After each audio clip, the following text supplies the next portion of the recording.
Okay, so we are in the session called "What Are Your Priorities?" as we continue to talk about um, like revival and talking about what does it mean to bring like energy back to the parts of our lives that we have lost. And we've been looking at these different things. And part of what revival is, as we talked about last week, is that we got to change our perspective. We got to refresh the way that we think about the things happen in our lives. And we talked about the couple weeks like putting more of the things that we need in our lives into our lives, the things that give us energy, the things that bring us life, the things that we enjoy, the things that get us closer to God and to experience His joy and His goodness.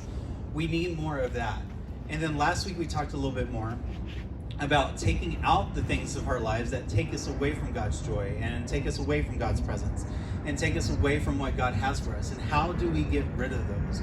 And how do we move away from that and take out those presences in our life,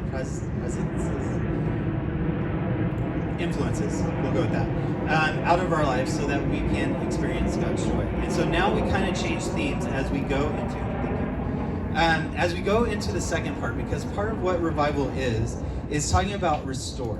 And often, like when we talk about restore, if anybody watches like HGTV or any of those shows, there's all kinds of shows of people taking antiques or old homes, and they go in and they like, it's already there, but maybe it's been worn down, maybe it's been beaten up or not taken care of or whatever, and people go in and they restore these into something newer, something maybe more relevant, something that people can enjoy now. They clean it up, they fix it, they make the repairs.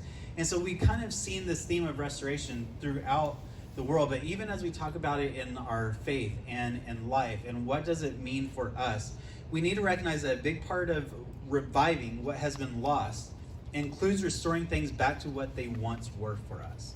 And I'm thinking like, for those of you who maybe like made decisions to follow Jesus, like at camp, restoring like the energy and the excitement that you had for Jesus back to that moment that you felt at summer camp where you're like, yes, I am so in love with Jesus and I want to commit my life to Him. And remembering what that felt like. Or even if like before 2020 and COVID, like you had this pattern and this relationship with Jesus where you're on fire, you're reading the Bible, you're praying all the time, that you're talking to your friends about Jesus, and now you just sit home and like just play video games, like restoring it back to that energy that you had. And that is part of what revival is. And so I want us to think about, what does a restoration mean for you? And as we go into that, the first thing that I want to talk about and that I want us to recognize is that one of the biggest needs of restoration in our lives is how we rank our priorities, and hence why we are on this session talking about priorities. I mean, think about it. We all have something that we value more or less in our lives.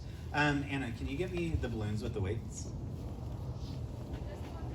Yeah, just the ones with weights. We all have things that we prioritize in our lives, and it could be a range of different things. From family to friends to our faith to ourselves to the ways that we keep ourselves entertained to all the different things, and to some right here. And like if these balloons represented them, like the red was like our family, the first pink one was, we'll say pink one's family, second pink one's friends, third pink one is pets. I don't know why, but I just feel like that's a good one to include. And then our faith, and then let's say schoolwork. Usually what happens as we recognize in our life that we have priorities, and it's what we give our attention to, like how we prioritize those things, how important it is to us, how much we protect it. And we understand that as life kind of flows, as we go through seasons, like obviously throughout the summer, school's not a priority to us. But as the school year comes, like we see that school and schoolwork does become a priority. And so what we see happens is that as life experiences change, our priorities take different orders, right? That our pets might not be as important as our faith. And maybe because you just got a new puppy or whatever, for whatever reason, the pet becomes like your top priority for the day. And then your faith, maybe because you just came back from summer camp, is your top priority there, but then you've been away from camp for a couple months, and so now it's not as important. We have these habits and these patterns where we rearrange our priorities based on what's going on. And especially as we go throughout COVID, as we have gone throughout this last year, as we've been talking about all the things that we have lost, our priorities have probably definitely shifted, especially without opportunities to engage in those things. And to where really at this point now, if we were to list our priorities, the order might not be what it normally would be. Like maybe because we are just home all the time, we prioritize keeping ourselves entertained, and that's the big one. Like, how can I get through the day without being bored? And then, you know what, my family, like, they're really annoying me because I've been home all day with them, and my brothers and sister or whatever, so, like, they're not my priority because I just want to be away from them. And so, like, we bump them down the list, and we just want to see my friends, and I have the opportunity to go to a friend's birthday party because I got invited or whatever, so I want to make that a priority, and how can I make sure I go? And even though my parents are telling me no, how can I fight for this? Like, the way that our priorities have shifted throughout COVID are probably have been a little messed up. And if I had to bet, like, even let's say, like, right now, let's write it down because I want you to think about it. What would you say, based on how you live your life, is your top priority? Not what you think your priority should be, not just the church answer, but think about it. You're not going to have to share this. You're not going to have to, like, tell us, but I want you to name it. What would you say would be your top priority right now? Just based off like how you act, like what you're like protecting, what you're defending, what you're fighting for. What is your top priority? Go ahead and just take a second and think about that.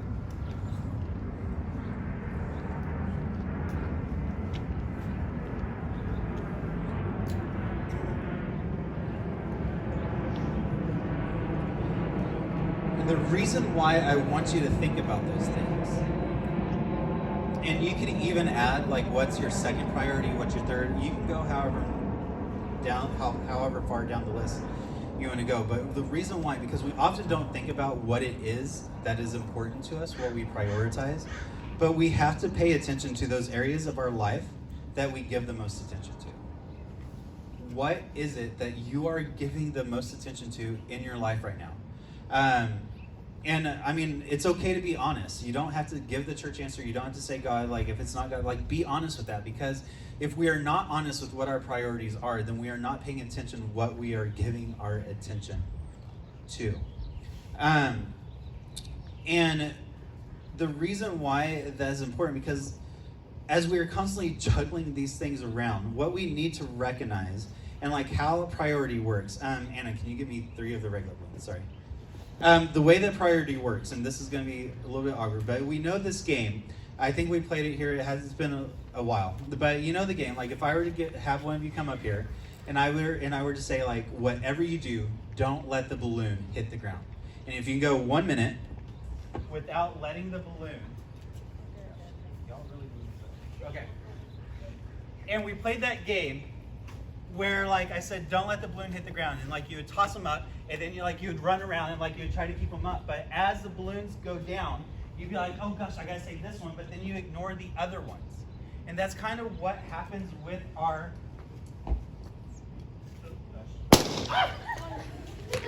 Jake.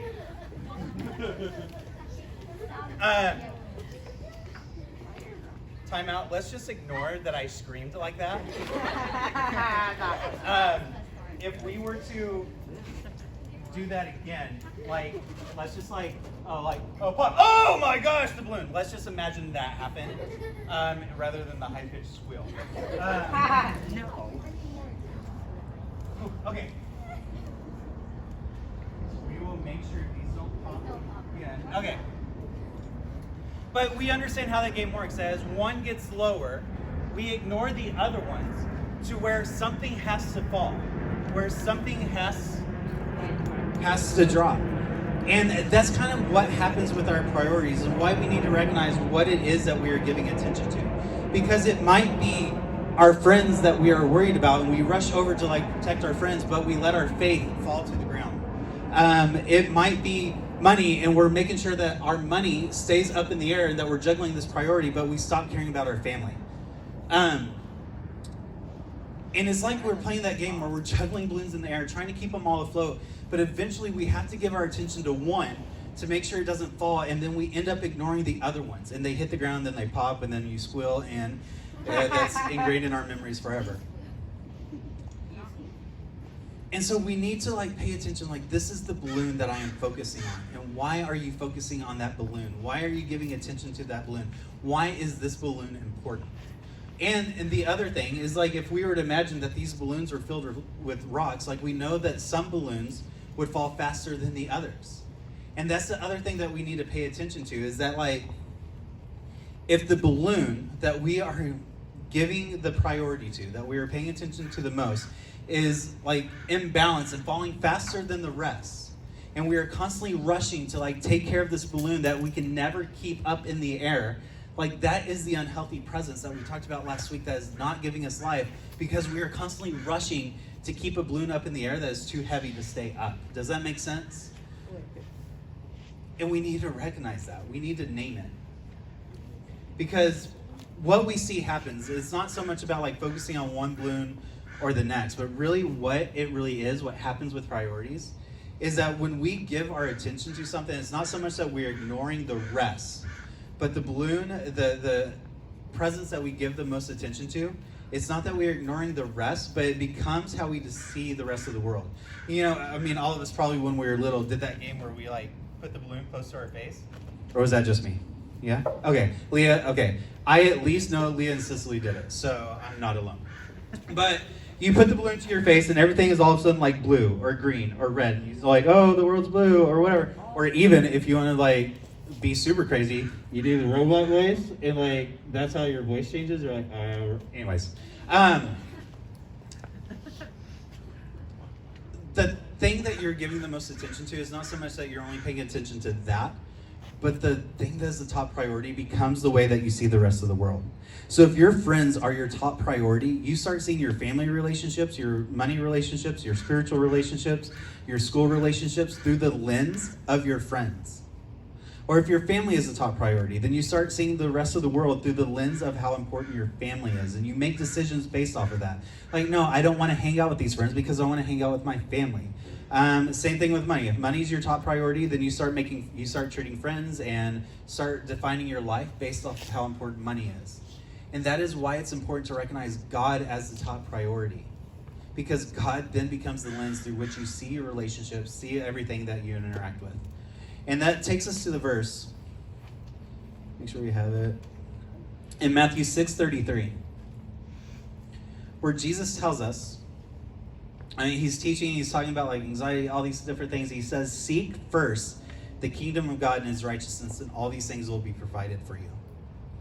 God is saying, like, Jesus is saying, like, make sure you keep the kingdom of God the priority, and you will see the rest of the world through the lens of God's kingdom. And your world will be given to you through that. And so what we prioritize determines what we gain and what we lose. If you prioritize the kingdom of heaven, then what you gain will come from God, and what you lose will be in protection of how important God is to you. And so when we see God as our ultimate priority, it helps us to see the world in a way that gives us life. I mean, we talked about last week of like decluttering our lives of the things that don't give us joy, that don't bring us energy, that don't make us, that keep us from feeling revived.